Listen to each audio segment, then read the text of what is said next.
توحید الہی کی گواہی اللہ سبحانہ و تعالی نے خود دی ہے اور اللہ سبحانہ و تعالی کے فرشتوں نے دی ہے، اور اللہ تعالی نے جو علماء ہیں، اہل علم ہیں، جن کو آج لوگ حقیر سمجھتے ہیں، ان کی کوئی حیثیت نہیں، ان کو کیا پتہ، یہ تو دنیا کی ٹریڈیشن سے واقف ہی نہیں ہے کہ زندگی کیسے گزارنی ہے، لیکن اللہ تعالی نے اپنے قرآن مجید کے اندر علماء کی بھی گواہی کنسیڈر کی ہے۔ سورۃ آل عمران آیت نمبر 18 میں اللہ رب العزت فرماتا ہے،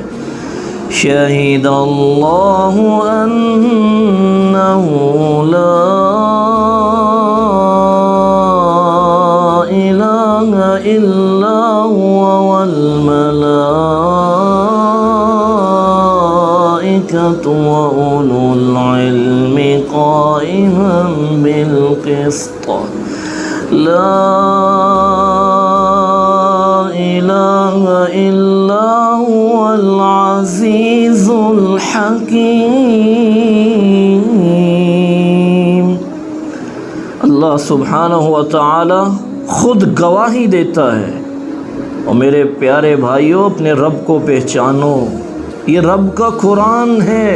اللہ گواہی دیتا ہے کہ اللہ کے سوا کوئی معبود برحق نہیں ہے، اور اللہ سبحانہ و تعالی کے فرشتے بھی گواہی دیتے ہیں،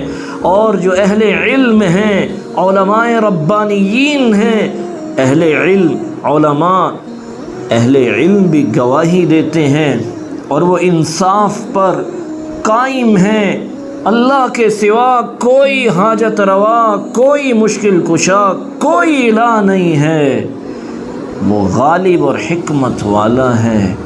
میرے پیارے بھائیوں، یہ اس بات کی دلیل ہے کہ توحید